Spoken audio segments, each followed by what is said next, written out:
is Anna Migas, and as you can see, I work as a front-end developer and designer at Lunar Logic, which is like a super cool no management company, a software house in Poland.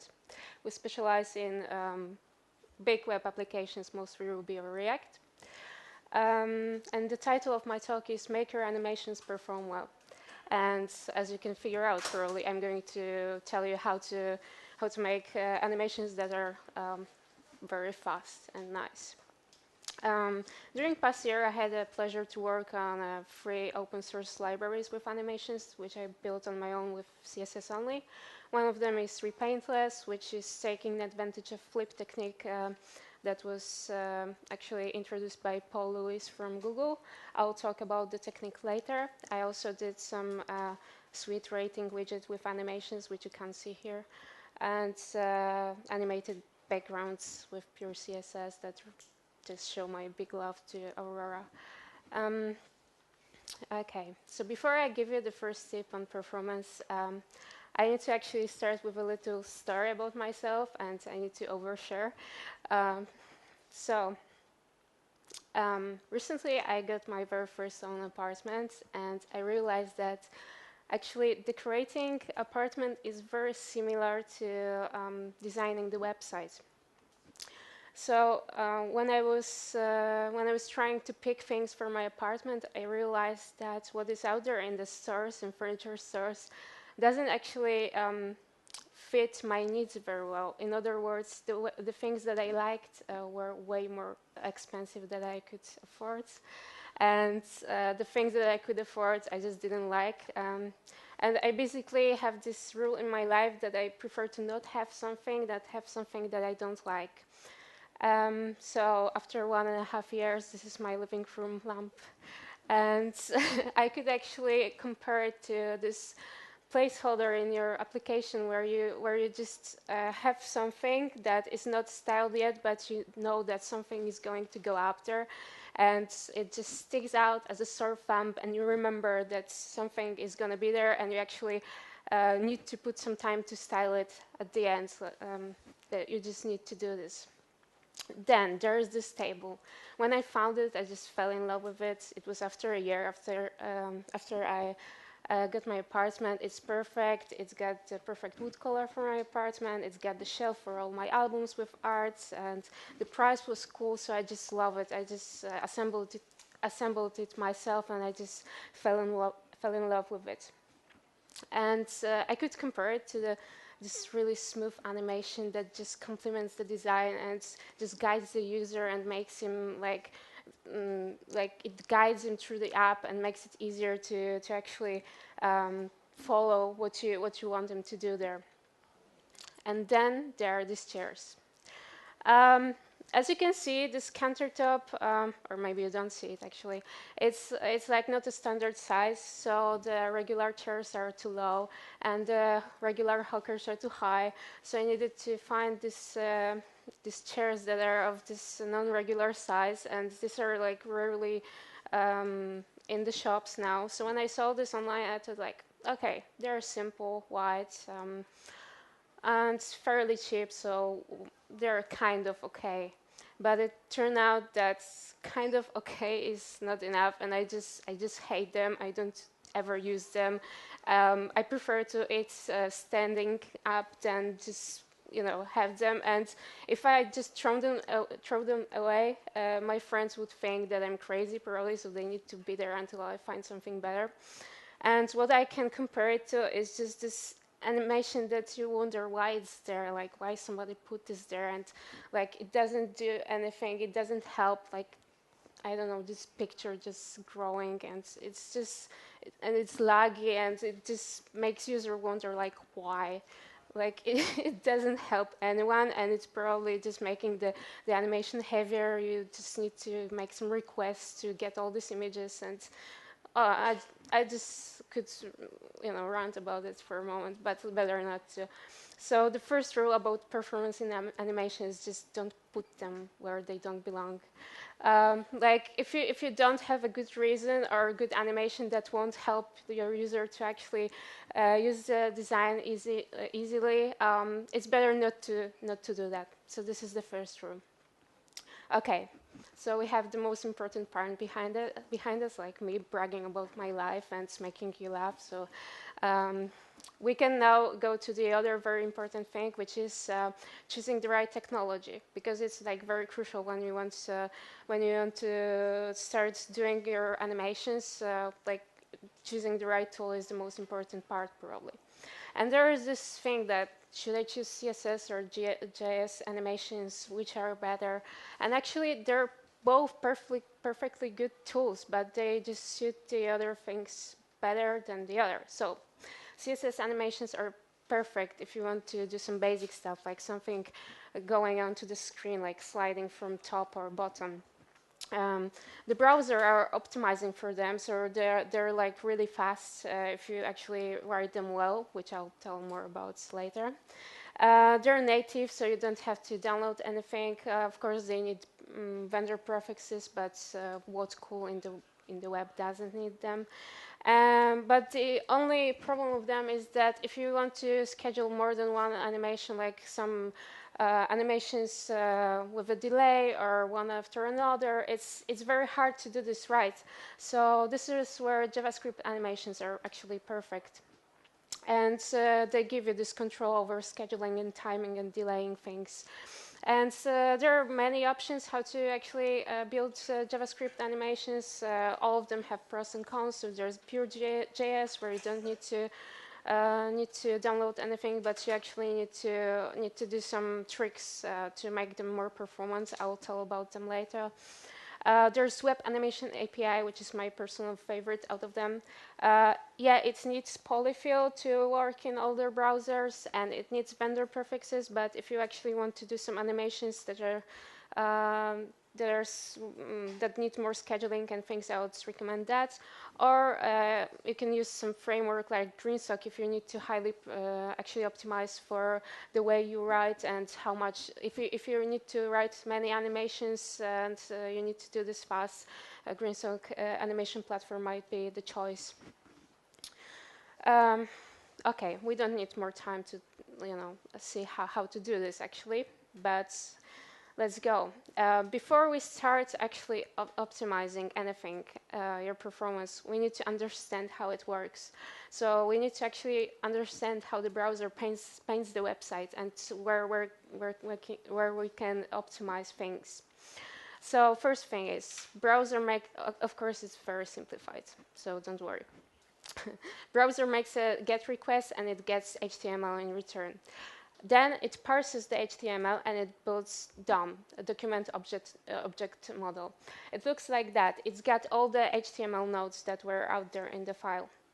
Then the styles are applied. So these are either your user agent styles, or it's from StyleSheet, or these are inline styles, all that you have.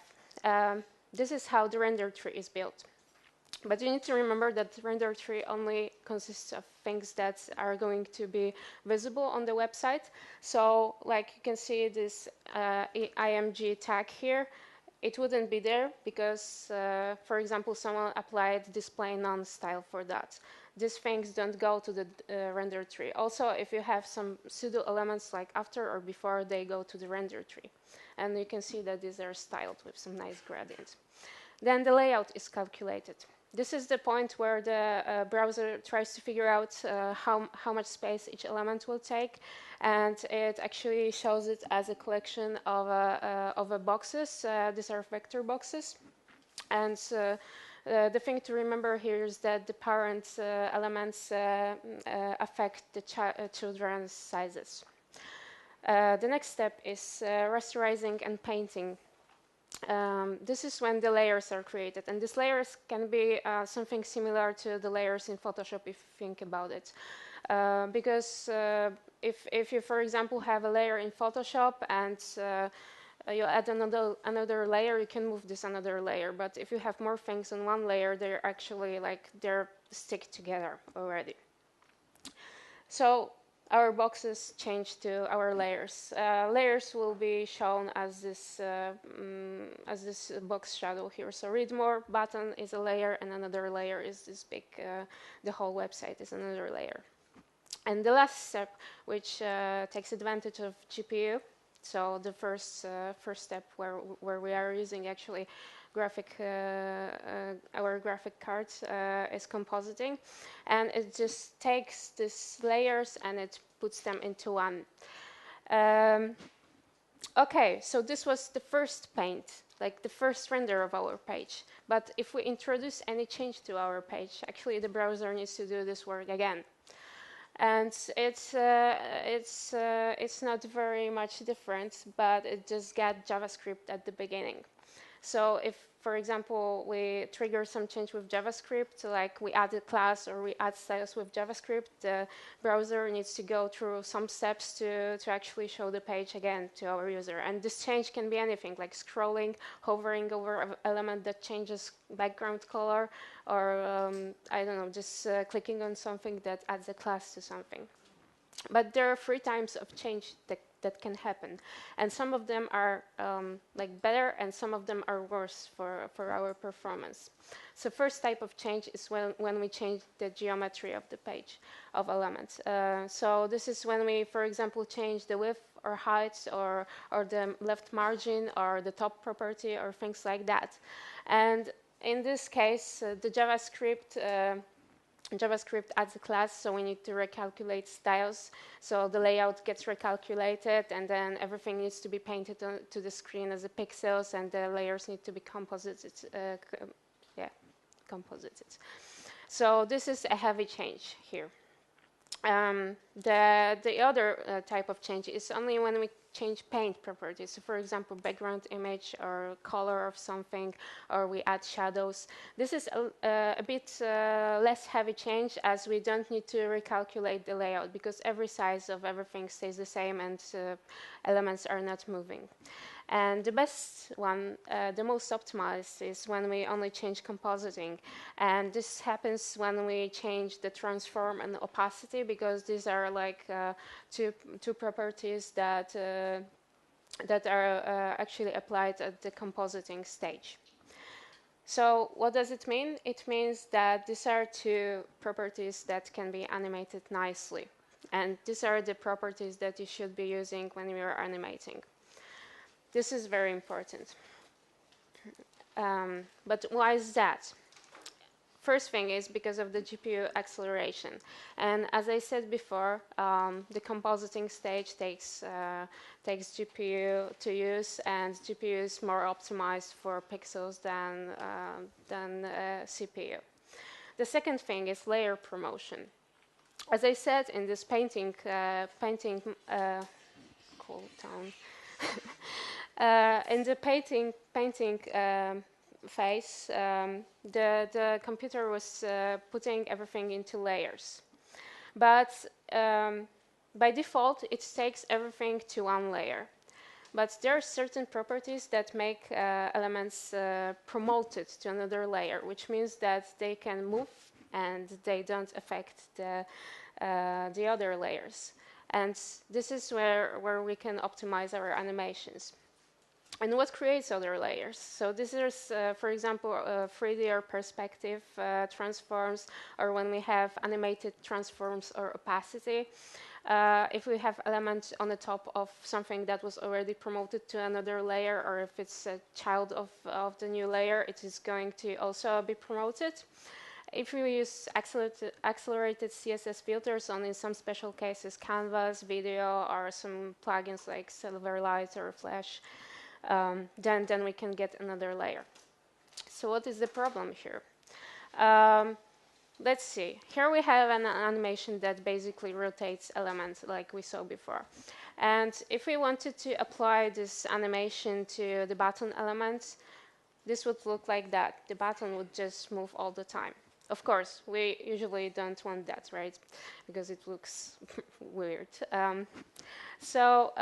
For example, we want to have this only on hover, like we hover over element, and then we want to apply this animation. But where's the problem? Browser doesn't know before that the animation is going to happen. So it doesn't know before that we need to promote this button to another layer.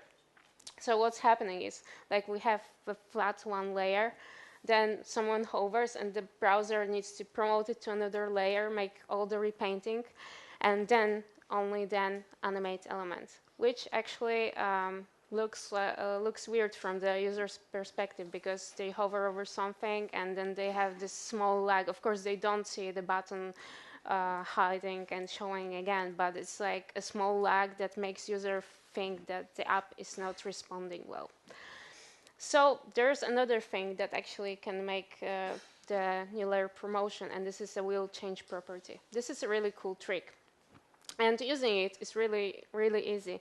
As you can see, we just need to hint the browser before that there is going to be an animation on this element. So we have a button here, and we actually say that what will change is transform property. I can see people taking pictures, so I'll let you. So we just need to tell the browser up front. So the browser already knows that it's going to be animated, so it creates another layer up front, and we can animate smoothly, and we don't have the lag before. But, of course, there are some rules that we need to follow. We need to give a browser a moment to think. Like, applying the wheel change property on hover doesn't make sense, because when we hover over element, the browser already creates this layer, and it actually could make it even worse if we did the promotion at this point. So we need to think about this layer creation before. So in this case, for example, we can hint the browser to create layer once, if for example we wanted to add this animation to the active element. We could say that if user hovers or focuses on this element, probably in a moment he will click the element, or he will activate it. So create the layer so that he wouldn't see the lag. So it's just, you need to be one step ahead. The other thing is, don't try to optimize too many elements, because you might think like, hell, why not just put everything into another layer? Everything will, move separately, and everything will be actually perfect, because nothing will force the change on another element. But it's, as the Spider-Man's uncle said, like great power, great responsibility. So every layer consumes memory, so we need to use them wisely. Like, don't put them where they won't make a difference for the user, and actually think through if the animation is for sure going to happen. Another thing is that we should only use it in style sheets if we know that change is going to happen constantly. So if we actually anticipate the user to trigger this change more than once. If he doesn't, it's a good idea to remove the wheel change once the animation is finished.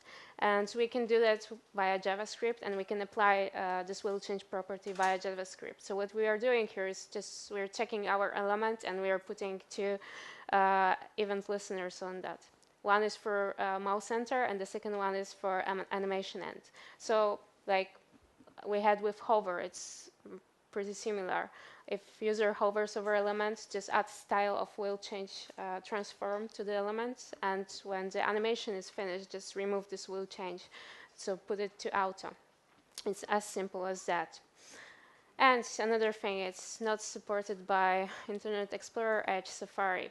But actually, as I said, if we add some 3D transforms to our elements, the new layer is created. So we can use the hack with WebKit transform translate 3D, and it doesn't move element anywhere, but the new layer is created anyway. Okay, so we're past first trick, wheel change. The second one is more of a principle than any technique, and it's called flip technique. It was introduced by Paul Lewis from Google, and I'm a huge fan of him and his performance, so I needed to put it there. And flip stands for first, last, invert, and play. And it's just that if we want to move element from place A to B, we don't push it 200 pixels. We just first move it 200 pixels to the left, and then we let it to slide to its destination point. And it could look as easy as that we just translate elements to the left, and then we set this transform to none. So it would look like that. For example, if we wanted to have a some hamburger menu that opens this side of application. We could have this element, and we first position it in the place where it should end. Then we actually translate it to the left 200 pixels, and we can add the class active that actually says that we transform to the none. And if we add this class, the element slides. But why we should care? Well, even if we are animating only transforms or opacity, there's still some calculation that needs to be done, like from which place to which the element should be moved. This is a very small calculation, but if we can skip this at the moment when the user actually is trying to animate something, it's good. There is a 100 milliseconds gap between the moment that the application is actually loaded and the user is able to start using that. It's just our brain is not working that fast so that we could start using it up front. It's 1/10 of a second, so it's not that much time. We can use this time to actually make the calculations up front and not do them once the user clicks the element. And the flip technique actually makes sense on the less powerful devices, because if our GPU needs to make or CPU needs to make some calculations, well, if it's less powerful, it might take a bit of a time. And it makes sense to use it when there are animations that are triggered on user input. So, for example, the user clicks the hamburger menu icon, and it seems as if the change happened instantly. There is no lag in between that. There are really cool resources, like this is the Flip.js helper, so that it calculates the destination point and the beginning point for the element. There's my library that also actually it's more of a collection of animations that can show you how it works. And there's a great article by Paul that shows how it works. All right, so we're past the second trick. Do you remember this? It was how the browser rendered the websites when we changed something. This is actually just one frame. And one frame should be delivered to the user in 16 milliseconds. Why is that so? If we want to see the animation that doesn't seem laggy, we should serve it at least 60 frames per second. 1 second is just 1000 milliseconds, and if we just divide 1000 by 60, it gives us 16 milliseconds. To be honest, it's more like 10, because after doing all these things, the browser needs to do some cleanups, but I don't want to scare you, let's say 16. If we don't meet this 16 milliseconds per frame, unfortunately, it means that our animations will be just slow and it will not look smooth to our user. And it will actually give this feeling that our app is not very responsive. Okay, so let's say that we have our frame. So now we're at the recalculating styles, maybe already calculating how much space everything takes. And then the JavaScript comes. You can imagine there's a whole mess and the new frame needs to be calculated again. Well, now try to make it in 16 milliseconds. Yeah, it's hard. So to actually avoid this, there's a really great technique which is called, actually it's a function. And it's request animation frame, which works this way. We have our frame. All the steps need to be done in sequence. We can't, just change the order of the steps. And it makes sure that all the JavaScript work that needs to be done for this frame actually is done at the earliest possible step of the frame. So the JavaScript starts the frame, and all the other things can go smoothly from there. To use it, it's very simple. We just need to call this function with our function, and then we need to call the function recursively from the inside. This is the simplest possible example, probably. Um, well, but of course, there needs to be something bad about it because it seems too easy to be true. Of course, it needs vendor prefixes, as almost everything in the web. Unfortunately, you need to also to polyfill if you want it to be working in the older browsers. And the cool thing is that the polyfill actually also takes care of vendor prefixes. So if you are going to use request animation frame for older browsers, you're good with prefixes. Also, if you're using already the Web Animation API or GreenSock or jQuery 3.0 or higher, because 3.0 introduced request animation frame, you don't need to worry about it. It's already in there. There is also the complementary function cancel animation frame, which just cancels the animation. So you just stop the animation with that once you're done with it. And it's way better than using set interval for animations. Actually, the polyfill falls back to set interval, but it doesn't work as perfect as request animation frame. Unfortunately, set interval is not taken into consideration when the browser schedules the frame sequence. So you just set interval of 16 milliseconds, but for example, there can be some offset or something might not work well, and then you might miss the frame anyway. Okay, so these are like all the tricks that I had, but there is one very important thing you need to remember about. Just test your animations before you start optimizing them, because you might start optimizing something but not knowing what's happening behind, and if the animation is actually lagging, might actually do more harm than good here. So the best way to test your animation is to use the DevTools. Both Chrome has great DevTools, and Firefox got great tools. And here we have timeline, and it has actually the same steps that I introduced at the beginning, how the browser renders our frame. These are here with different colors. Maybe it's not visible, but that's it, believe me. Also in Chrome, you can actually turn on some really powerful stuff in the rendering tab. If you turn this on, actually, you have an access to the paint flashing.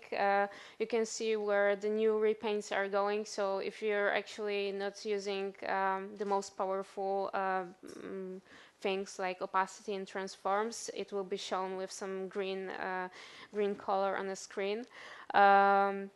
You see the new layer borders. This is also very useful. Probably the most used by me is FPS meter. If you have some animation running and you have this turned on at the top right corner, it will show you if you have been hitting the 60 frames per second or not. And what you can do with these tools is also a great thing, because you can actually record your animation and you can see if you're performing well. So if you want to use it, you need to start your animation and just click the. Does it work? Yeah, it works. And you need to click the dot over here. The shorter the recording, the better, actually, because it's easier to spot where you have some nuisances about performance. If everything is green as here, it works great. And you can see that it shows actually here something around 16 milliseconds, so the animation looks pretty cool.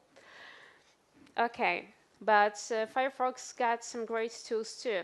If you inspect an element that is animated or transformed, and you go to the animations tab over here on the right, it will show you all the animations that are going on in here. If you see this little blizzard here, it means that you have optimized your animation perfectly and that it's going on quick. Of course, if you have something not going very well over there, it will also show it, and it will write actually what's not working perfectly about your animation. Okay, so let's go to the summary. Don't overuse animations. Use them only if the user will have some actually gain from that, if they complement your design.